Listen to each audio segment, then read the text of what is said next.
Hello, this is Manesh Patel from the EIA Capital Group. This is Monday, October 25th, 2010.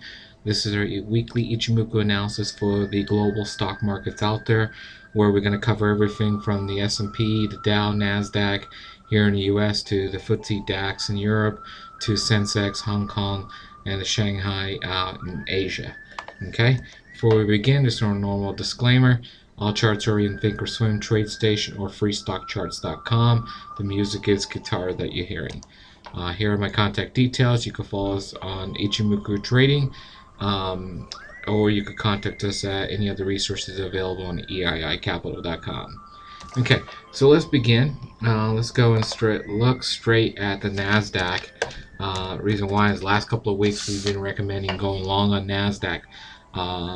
Stocks primarily, second was the Dow, and then third, try to go short on S&P kind of as a hedge, because a lot of people are getting nervous that we're at the top.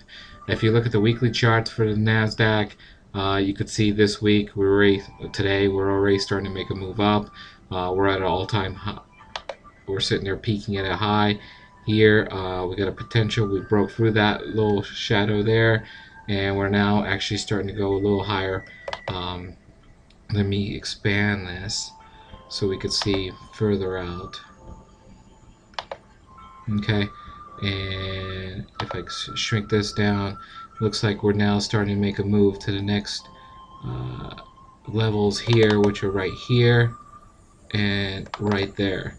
Okay, so if we zoom in, these are levels we pointed out. It looks like roughly about 2135 to about 2130 is the next level for the NASDAQ, which we pretty much look like we're starting to head there today already. Remember, just be cautious. The reason why is elections are just around the corner, and this market just seems to keep on going up for some unknown reason.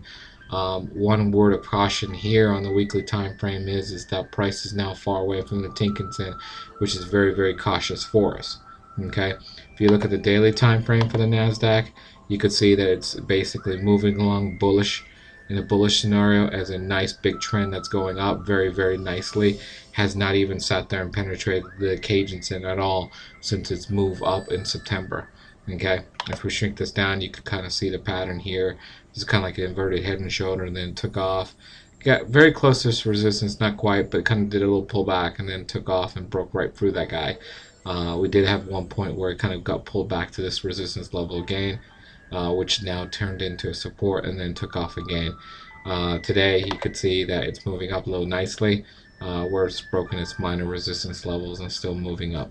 Okay, that's the NASDAQ. Let's go and look at the Dow, which is YM.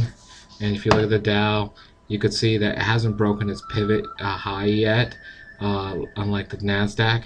Also, the Chicago is right here at price. A little more push movement up, this thing really could start breaking out. However, it's kind of at its point where it's kind of holding its ground, and the question is whether it's going to break it or not. Who knows? This is why we were recommending going long NASDAQ stocks over any other. And then we were saying going short on the S&P. And the reason why is if you look at the S&P, the E-mini futures, you could see it's not even close to its pivot high compared to the Dow or the NASDAQ's blown past it. Also, you have the Tenkan-sen, Kijun-sen in the cloud, which is not good at all. So it looks like the S&P is very weak compared to the other markets out there. Okay, so that kind of gives you an idea on the U.S. markets, on where we stand with everything. Again, it's still very strong to go strong NASDAQ stocks and short S&P. It's kind of like a little hedge, but that correlation and that ratio factor has been working really, really well for the last couple of weeks. So we're going to continue to recommend it because the charts tell us otherwise. So now let's go and look at your charts. Let me get rid of this. We're now going to freestockcharts.com. And we're going to first look at the Ftse. And let's go look at the Ftse. If you could see, it's very similar to the pretty much US market. We go to the weekly time frame. And if you look at it, it's very similar to the Dow, where it's right at the top of its pivot. and really there's not much there to say except it's right there at the pivot. We got to wait and see what happens. You could see that this Senecal A is pointing down, which is not good. Also, the indicators in the cloud, which is not good. So it definitely needs a big push up in order for a trend to start occurring for the Ftse. If you look at the DAX, which is a German, you could see it broke out of its consolidation pattern that it was going through last week, and it's continued to keep on moving forward. So that's really, really good for the DAX. If you shrink this down, I'm having a hard time shrinking this guy down. There we go. Shrink this down over here, and then maybe over here a little. Let's look at this guy over here some.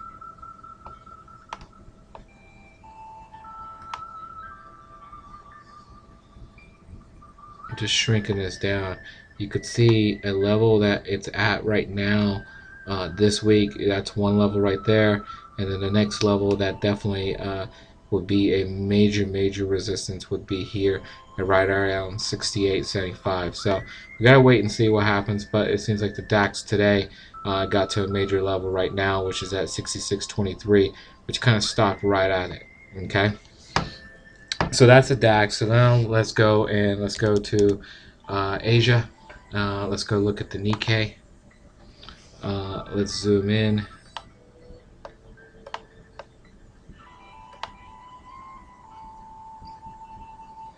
And if you look at the Tokyo Nikkei index, you could see that this index is bearish. However, take a look at the Chicago. It's basically in the cloud, so that tells us that we are basically consolidating. Even though we're below the cloud, we're still consolidating. So we're still bearish, but there's no trend at all in this index. Okay. However, it does look like if it can't sit there and break for this level here, this thing does look like it's going to keep on going down, which would be interesting to see. Definitely have to keep an eye on this in the next couple of weeks to months to see what's going to happen there. Let's go look at the Indian market. We were talking about in the last couple of weeks rotating out of the Indian market and going to the Hong Kong. Reason why the Indian market had topped out right here for the last couple of weeks, and so we're recommending a rotation factor. Reason why is we're expecting a pullback. Now this thing has pulled back. Honestly, if you zoom in, kind of wanted it a little more, probably down to this level here at 1963. Quite didn't get there, but we'll have to wait and see what happens. But still kind of expecting a little more pullback before entering back into the Indian market. If you go to the Hong Kong, the Hong Kong market, you could see that this week basically it's a full took off, and you could see there are trades have been doing really well in the Hong Kong market. You could see this is still the inside bar, and this still has got a lot of momentum going to the upside. So this still looks positive. Definitely keep everything in the Hong Kong market right now and wait and see what happens. But momentum on this looks like there's a lot more upside in this market compared to the Indian market, which has been going on very strong too. Okay, and if we expand this out a little, you could kind of see where we're at, but we kind of got to a late level right here, which is a major level already. So, you know, take profits if you want, but this also has a potential of maybe getting up to 24,389 if it could break this low resistance level there now. But we have to wait and see what's going to happen. Okay, that's it for this week for the global markets.